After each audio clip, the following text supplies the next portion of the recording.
Are we live on this thing? What are we doing? Oh, good. Okay. I, you can see how often I use, what are we using? Streamlabs, Twitch.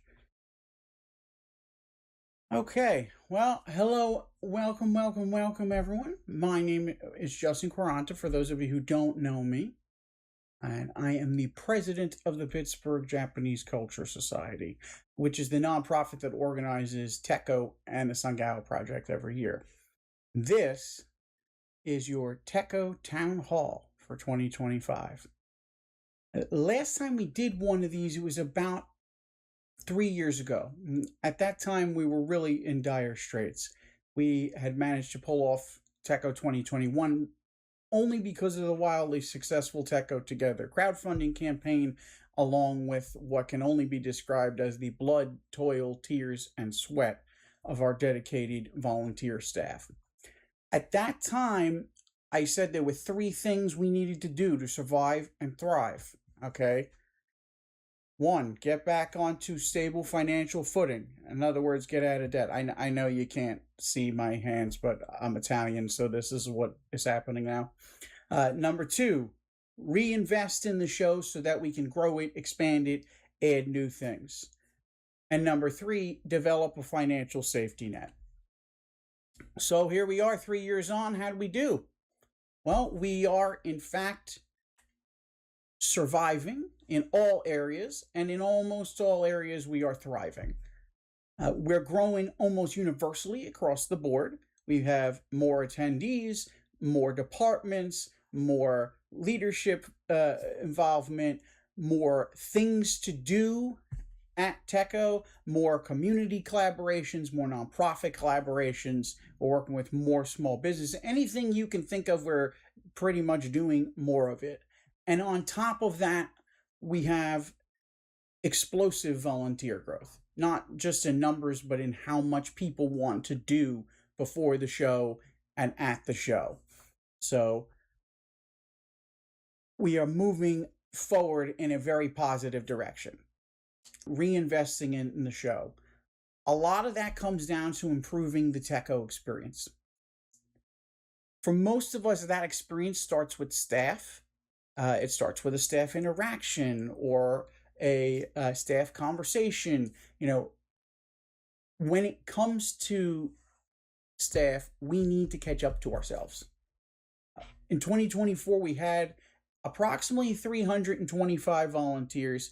In 2025, we had over 400, which was a big jump that we didn't exactly see coming. I think we made it by the skin of our teeth on the number of t-shirts we ordered.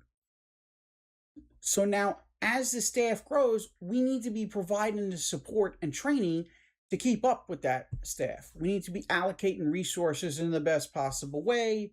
Especially now, there's some more resources to go around. We're not in the middle of the dregs of the pandemic lockdowns.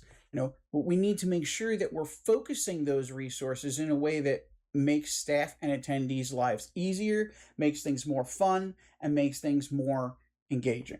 Our ideal situation is that we're empowering folks to establish the plan for their thing or their department and to build out those plans through brainstorming, collaborative discussion, and working in a shared direction. That's within teams, inside of themselves. That's getting teams to work together, working with the board of directors. That's working with outside vendors, our tech company, our decorator, our community. Okay. It takes a lot to make those things happen. There's a lot of information exchange needed. So it's not just about being able to communicate and get good information out there. It's about getting it out there in a way that's easily and accessible and understood. So people know what to do with that information. They know where to find it. They know what it says. So we're trying to facilitate more of that conversation. Keeping each other more informed helps make sure we're not doing double work. Keeps information in one place, keeps it where everyone understands it, and keeps it where everybody is doing things once and it's easier and more engaging and more fun. Are we noticing a pattern here? Everything that we're trying to do here is being done with an eye towards clarity. Okay, that is the number one goal. Improving communication is extremely important. I've mentioned it about 40 times already. We need to make sure that more people are getting more information that's more accurate, and that information is getting out there quickly. Okay, and the last bit that we're hoping to emphasize here is transparency. If most people know the things that are going on, there's not a lot of secrets or a lot of kind of off to the side conversations. So that was staff, but of course, the Tekko experience is not limited to staff. Attendees are Tekko. Tekko cannot be warm, friendly, inviting, and be this place to share our passions if there is no Tekko. We just simply wouldn't be here without all of you. So, looking at enhancing the attendee experience, we've already started to add content. Even when we had absolutely no money, we were able to add content in ways that did not incur a cost or incurred smaller costs.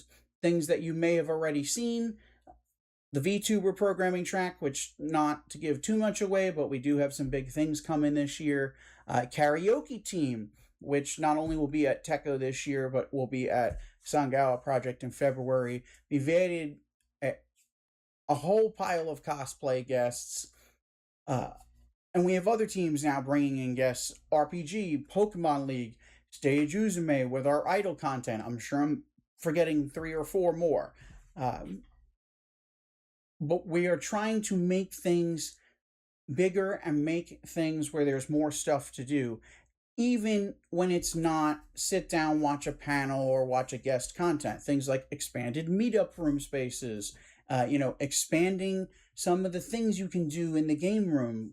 We enlarged the Pokemon area. We had another truck of Japanese cabinets this year. With the expanded flea market, the fashion night market. Again, these things that aren't necessarily just sit down and watch a thing, but the thing where attendees are coming in and you're interacting, you're actively participating, like selling at the flea market, or playing arcade games, or going to meetups.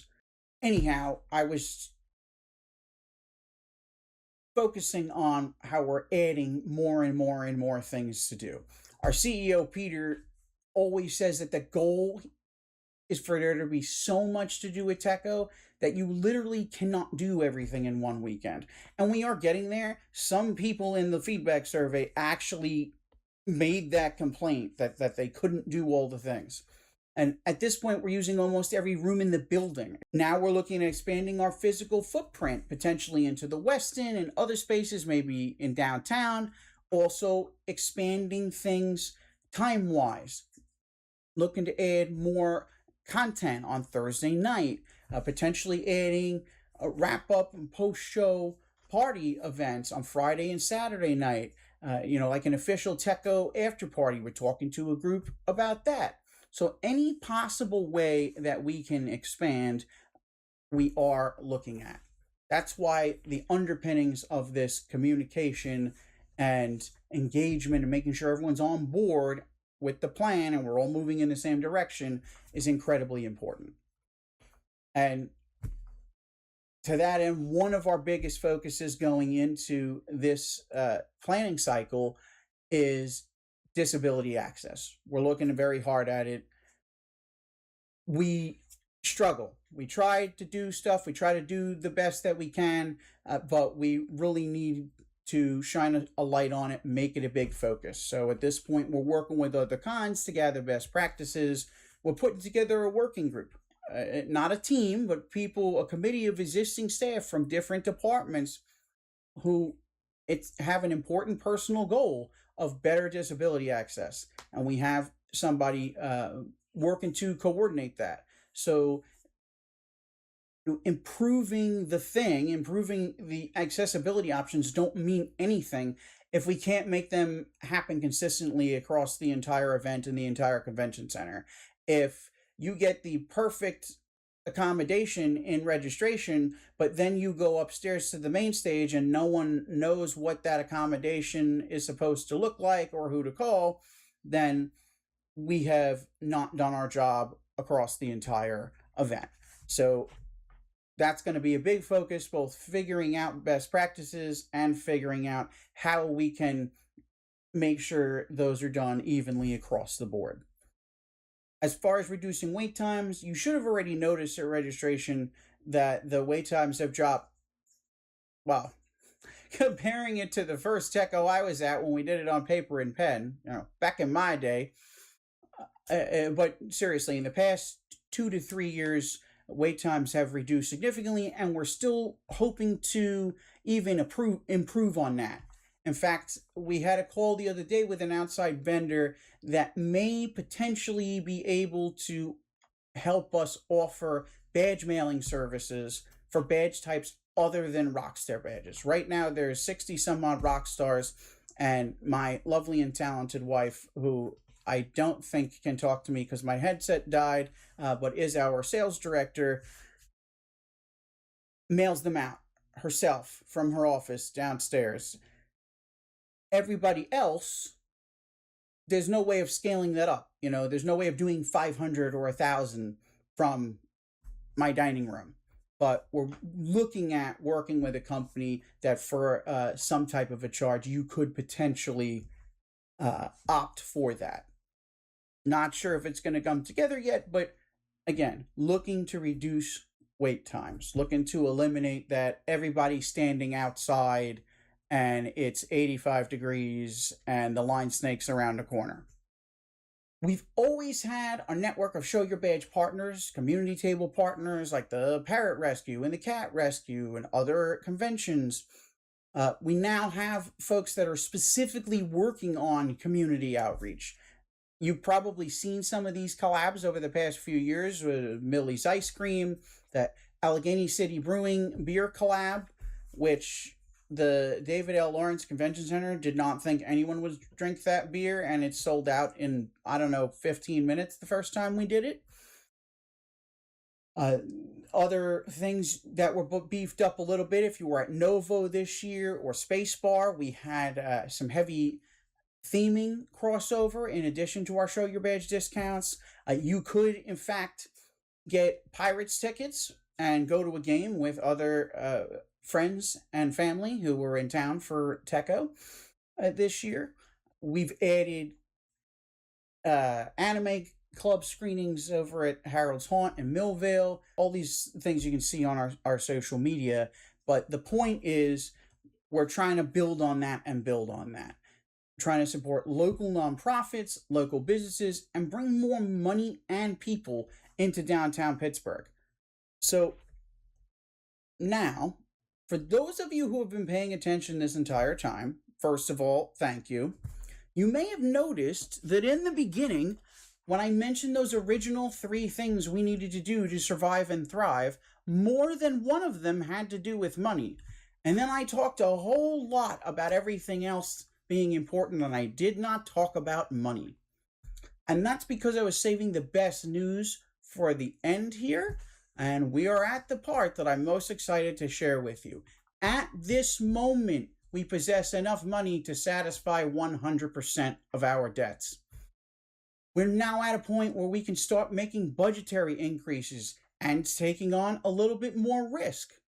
Keep an eye on our social media because we are very close to releasing a limited number of day badges, which everyone has wanted to happen for several years, and it was too risky before, but now that we have that financial safety net, we are very close to putting it out there. I know most people want it. Some of you want it more loudly than others. But at the end of the day, the point is we're firing on all cylinders now. Tekko is not just an anime con. It's not just a great pop culture event. We're not limited to one thing. We're not a fashion con or a gaming con. We are a big tent. There is something for everyone, and everyone can fit. Sometimes it's not even about what you show up and do. Tekko is about moments. And most of the time, those moments are about us showing up and doing the things together. So hopefully I will see all of you July 23rd to 26th at the David L. Lawrence Convention Center in scenic downtown Pittsburgh. Thank you, thank you, thank you. Good night. Let's see then if I can, oh, can I make this bigger? Kind of. No, I am doing all sorts of bad stuff.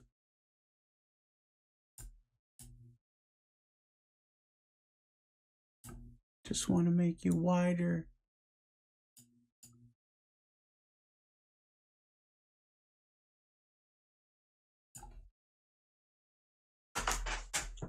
I'm trying to make the text where I can read it.